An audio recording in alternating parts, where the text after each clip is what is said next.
without this little baby, okay?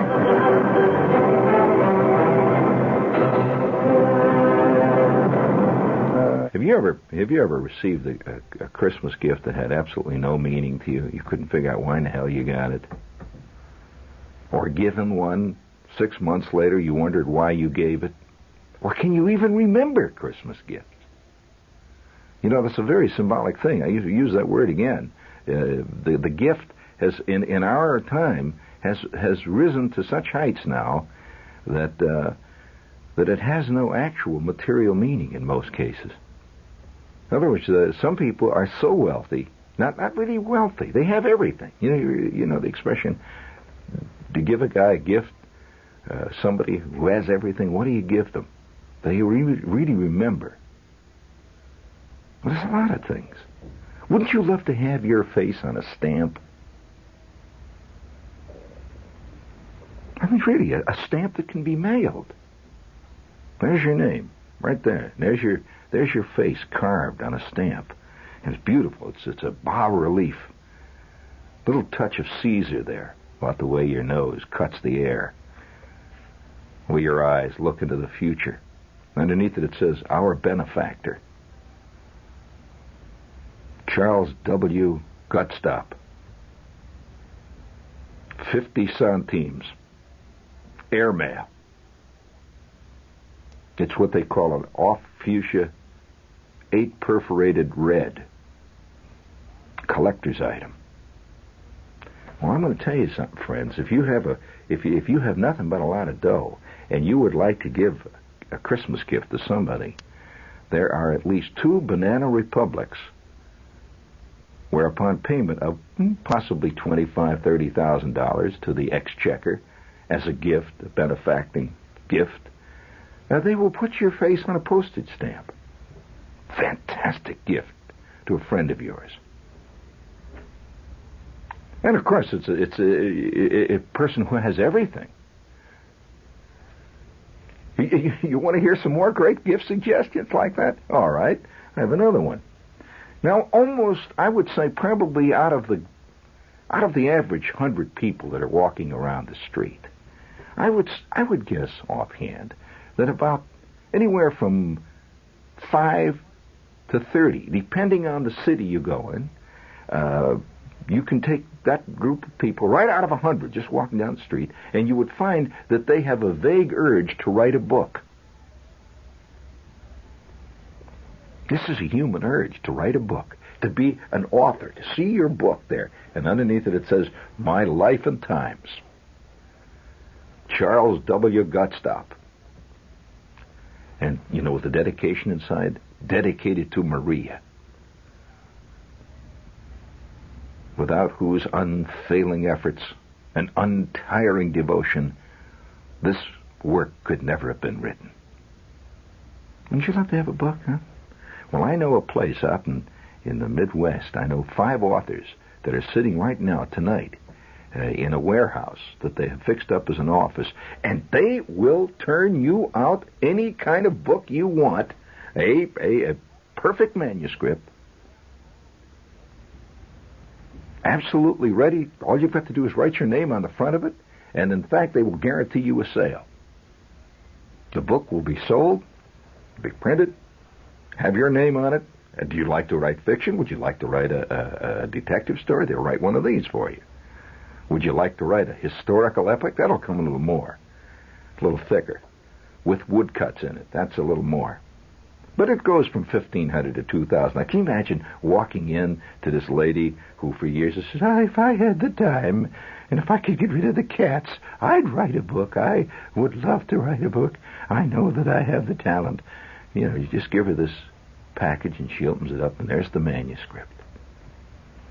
You know, there it is. Excalibur by Agatha W.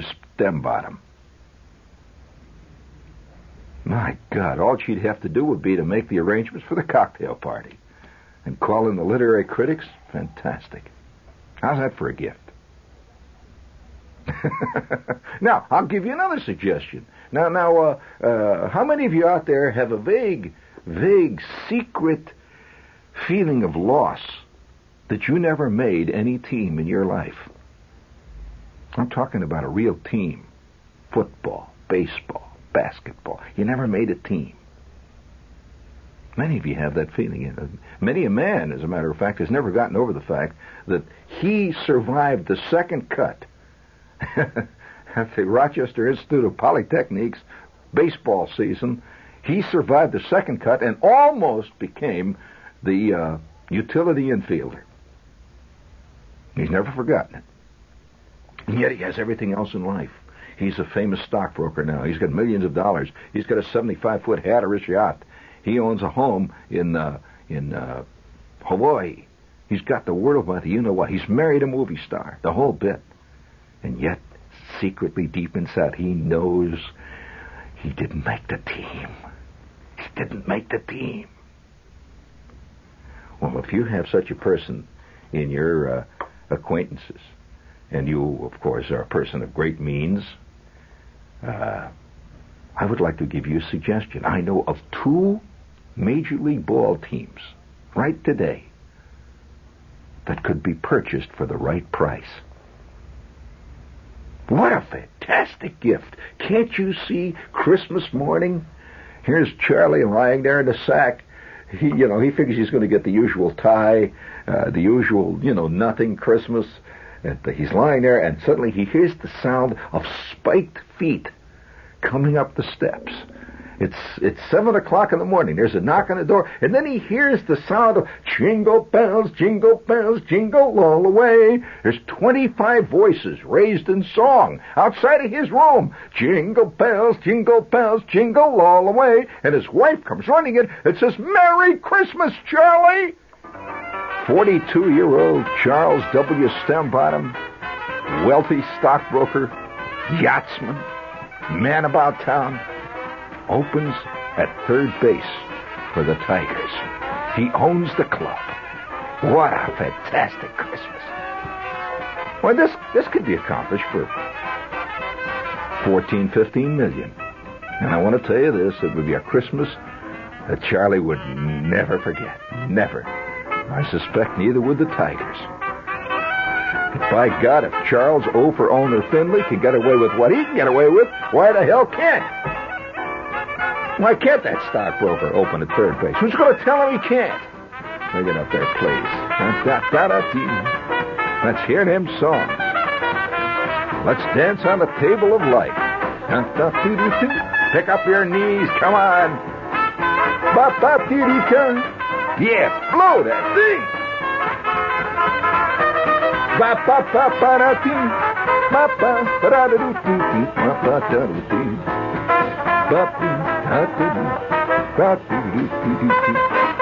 Yeah. Oh, hold it there. Hold it there. I'll bet you can't find me cut one side one on that. It's going to take you a little work, but you can't do it. And while you're getting it ready in there, I've got other suggestions for great Christmas gifts. Do you like that idea for a Christmas gift? Oh, fantastic. Oh, yeah. Can you imagine getting as a Christmas gift the New York Giants football team? What a sensation. Yeah. I mean, yeah, they're not much of a club, but that doesn't make any difference. I mean, you pull your helmet on, you trot out on the field, Oh. Now, wait a minute. There's a precedent for this. If you think I'm just blowing smoke, there is a case in the major leagues, and I wonder if any of you know this. I mean, we'll ask you a real trivia question. There is a case in the major leagues, of fairly modern. I mean, this is not ancient times. This is, let's say, within the past, not too far distant past, because if I tell you, then you'll immediately know. So I'm used to say it's not ancient days. There is a case where a guy married a girl whose father owned a major league ball team. At which point the father put the guy on the roster of the club, and he became a major league ball player through that interesting device.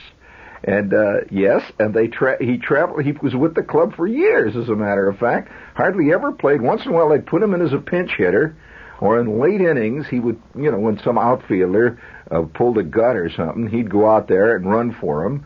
And I'm going to ask you a question: what was the club, and who was the quote player? Well, I'll give you.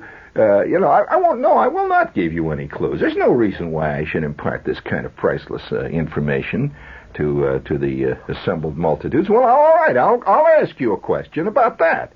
Another question.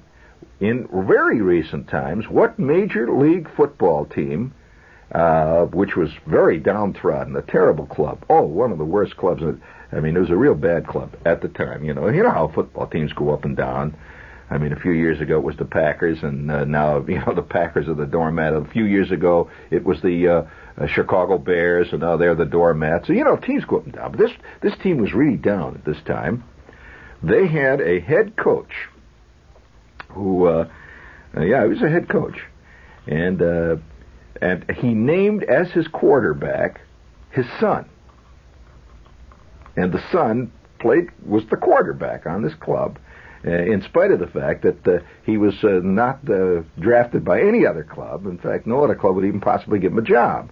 But nevertheless, he was the quarterback of the club. What club was this? This is a Major League football team, and and the club is still around. It's working fine. What club was that?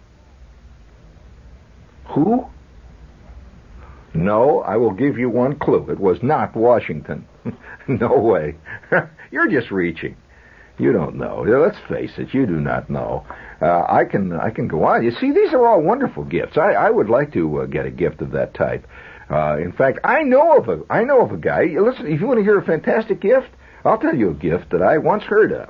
Speaking of great gifts, and people getting stuff that you just couldn't conceive of getting. I mean, in this life. I was present, and this is going to turn a lot of you envy, green with purple or something, but I just really believe that almost no matter who you are, I don't care how affluent you think you are, and may be, because affluence is only a matter of actual. I suppose you can say it's relative. It's a very relative thing. If you're living on a South Sea island someplace with nothing but people running around who have no clothes, and occasionally they eat fish, and if you happen to own an outboard motor and a canoe, you're fantastically wealthy. You agree? In other words, it's all relative. And in our society, which is extremely complex, it's almost impossible for many people to comprehend the kind of things which are at the very extreme top. And incidentally, I might point out that people at the very pinnacle of total affluence are almost invisible. Don't think for a minute of the jet set as being wealthy. No way. These are merely showy. That's not what we're talking. I mean, don't think for a minute of thinking, say, of a big movie star as being wealthy. I'm talking about money. I'm talking about the big thing. I mean, can you imagine coming from a family that owns Venezuela? I mean, where it's really so immense that there's no way for them to calculate what they actually own. But there are many families in the world like that. Well, I ran into one time. This was when I was just out of school, just out of college, and I began to have a faint glimmering, as many of us do, that there are levels of lives, strata of fish. If you can think of yourself as living in an aquarium, think of an aquarium, a big square aquarium. You got it, Joe? Okay, and it's fairly deep, kind of an aquarium. It's not a little fishbowl. It's an aquarium. Let's say it's a 50-gallon aquarium, and it's about maybe 2.5, 3 feet deep, like that. It's a biggie. It's a big rectangular aquarium. If you can think of life that way, and it's maybe about 5 feet long and about maybe 2 feet depth is 2 feet, so it's a nice big aquarium, right? Well, now, think of the fish in this aquarium as being almost microscopic. They're tiny fish. These are fish that make guppies look huge, right? Okay. Now, they're all swimming in this giant aquarium. Giant to them. Remember, these are fish that are about the size of, let's say, we'll just say for argument's sake, mosquitoes. Little tiny fish, okay? And now, the fish swimming at the bottom of this tank, which is a deep tank. Remember, the tank is about 3 feet deep. The water in it is about 3 feet deep. This fish swimming along the bottom of this tank has no comprehension of a fish even swimming, say, a foot above him in the water, of the kind of life he lives. If you can imagine, this water gets deeper. As it gets deeper and deeper, different kinds of fish live in it, you see, because of different pressures and so on in the water. Many fish are bottom feeders, as you know. Many fish are top feeders. And so it is my thesis that above every level, no matter what you think you know, you think you're very hip. I don't care who you are, you know. Listening to me, so, I know what life's about. I know the whole scene. Come on now, I've been to some very elegant parties and so forth. But I'm going to suggest to you that no matter who you are, almost without exception, I say that worldwide exception, not just related to Queens or Staten Island or Bronxville, that worldwide exception, that above you, way up above wherever you are, there are unimaginable heights of affluence and magnificent living, if you can call it that. I mean, it's hard to define it as magnificent. All right, I'll give you an example of that. I've been just out of college. This is when I first began to have glimmerings that there is a world where the magnificent gesture is incredible. I mean, really incredible. I'm out of school, right? And I'm doing a television show. I'm working at a television station in the Midwest. Now, it was a big station, and in this station, there were a lot of other people, young people, college guys and girls that were there. And I'll tell you who was there among other people. Rod Serling worked at the TV station, the same station. You know who else was there? This is an odd thing. Same time, same place. There was another writer there, not only Serling, but at the same station, the guy that produced, wrote, and created The Waltons, Earl Hamner. I know both of you, at the same place, the same time. So here we are. This whole Michigan is going along there. And one day, one of the guys who was sort of a substitute staff announcer on the TV station. Now you know what the staff announcer does on the TV station, if you've ever heard it. You know, in between Cannon and Banachek, a voice comes on and says, "No, this is Channel 5," and he goes. All right, that's the staff announcer. Well, he'd been hanging around there, and here it was. It was Christmas time. And, all of us were getting little Christmas cards in the mail. The station gave everybody a little Christmas party and all that stuff. And so it was now the next day after Christmas. It was like December 26th or 27th, something like that. And I was in there getting ready to do my show. And in came this guy. He was supposed to be the staff announcer who was on duty at the time. He came in, and he says, "Hey, listen," he said, "I got something I want to talk to you about." He says, "Fantastic thing happened." And I said, "Oh, really?" And he said, "Yeah." He said, "Can you give me 5 minutes?" And I said, "Sure." So I went upstairs with him. We had a little coffee shop in the station, and I sat down with the machine where you put the quarter in, and the rat coffee comes out of the machine, that stuff. So I got the cup of rat coffee, and he's got a cup of rat coffee, and he's looking kind of pleased. And I said, "Well, what's up, Jimmy?" And he says, "Well, I want to tell you." He said, "Yeah, it's been Christmas, And I said, "Yes, it has." I said, "You notice, so I've got this new shirt. That's my Christmas, And he says, "Well," he said, "I'm leaving the station." I says, "You are?" He says, "Yep." He said, "Ever mention my grandmother?" And I said, "No, you didn't mention your grandmother." He said, "Well, I've got this grandmother. She's kind of old, and great gal." And I said, "Well, what about her? Are you going to go to take care of her or something?" "No," he said, "she gave me a Christmas gift." And I said, "What was it?" He said, "Well, you'll never guess." I said, "All right, a scooter. So, oh, no, come on, play it, play it right. And I says, well, all right, she gave you a pair of tennis shoes. He says, no, all right, I'll tell you what it was. Has she ever been to Omaha?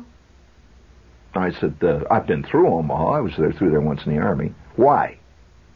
He said, well, my grandmother gave me my own television and radio station for Christmas. Did you hear what I said? You understand what she gave him? A television and radio station. It was a surprise. Granny bought the whole damn thing. Now, Christmas Day, since she knew he was interested in television, after all, he was working as a staff announcer there, why not give him his own TV station? I said, you own a television and a radio station? He says, yeah. I said, what are you going to do with it? Well, he says, I think I'll go out and have some fun. Well, at that point, I realized that there is a level of existence that transcends going down, to Bonwood Tellers, getting that thing you wind up, runs around the floor and squeaks. That's a whole new ball game. And I'll tell you, you want to hear other stories of magnificence when you get glimmerings. You get glimmerings of things, just little glimmerings of things. No, I better not. The trouble is, once you start doing that, the natives get restless, and once you start adding fuel to the fire, there's no telling how far you can go. I know of, speaking of crazy gifts, I remember one time, talk about a crazy gift. Most gifts are really related to the ego, I think. I mean, you agree with that? And most often the ego of the giver rather than the receiver. He wants to make some kind of an impression. He doesn't know he does, but there's a lot of ego involved in this, and of course there are certain things that you can't transcend when you're in your own private life. You can't go out and buy certain things for yourself because it would be embarrassing. Well, I saw a company one time give an executive an unbelievable, funny, dumb Christmas gift, and he loved it.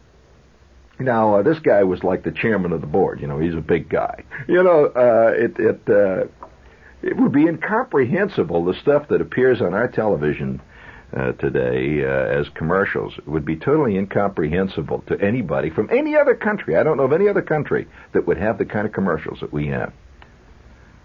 Now, has it ever really occurred to you, I don't know how many of you travel much around the world, but once you have traveled around the world, you realize just how truly different America is.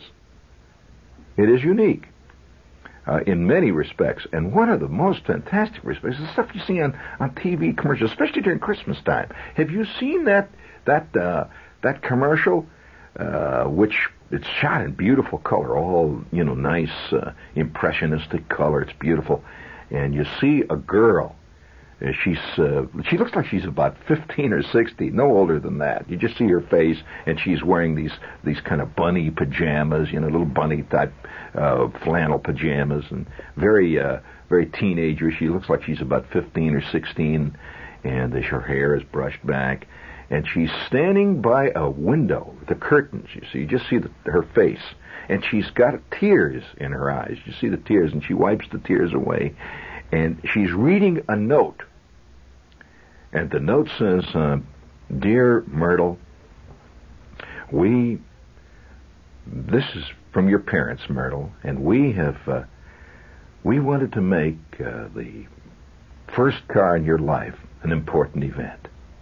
But before you go out to enjoy this car that we've gotten you for Christmas, we want to tell you that we love you very much. And we want to make sure that you come back home to us every night safe and sound. Yes, as we give you this Christmas gift, remember that we love you more than any people can ever love a daughter. Signed, Ma and Pa.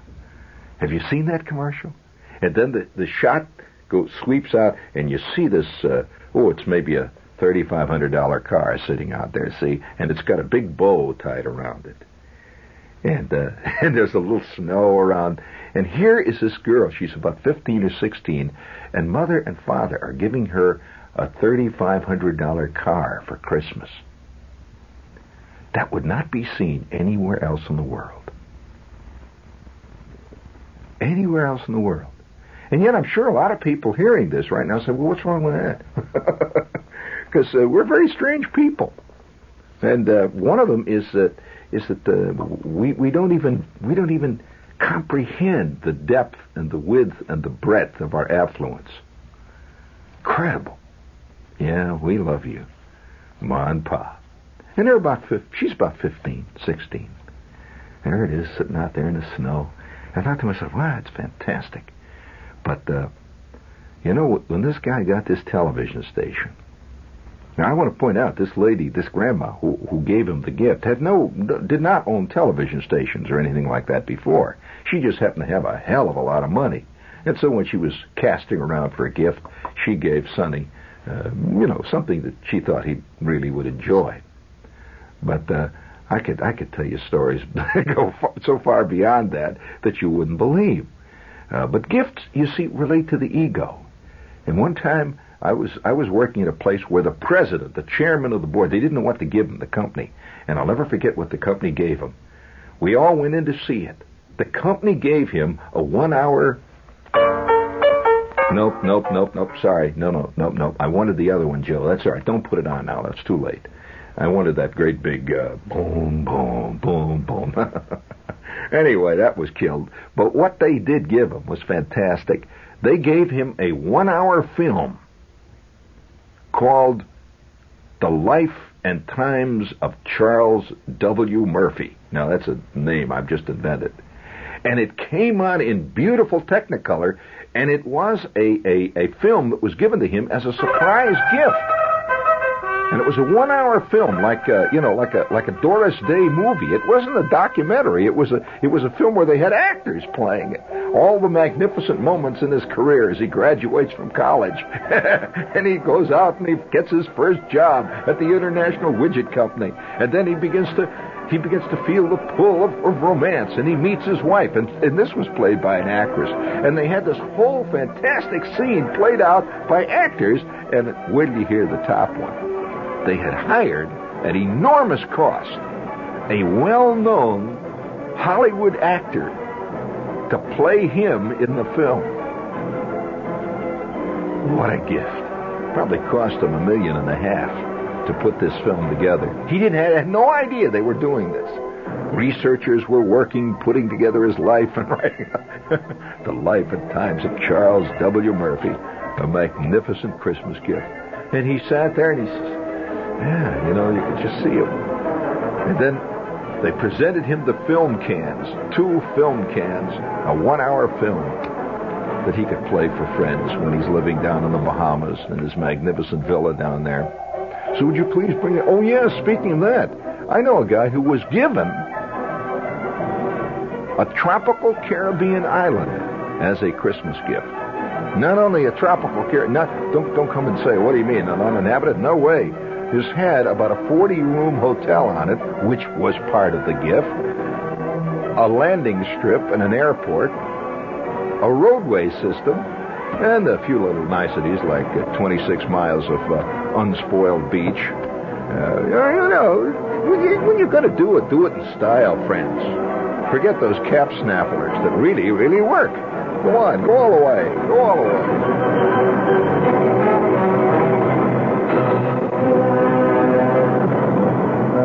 You've been listening to Gene Shepard, humorist, author, and recipient of the Mark Twain Award for 1976.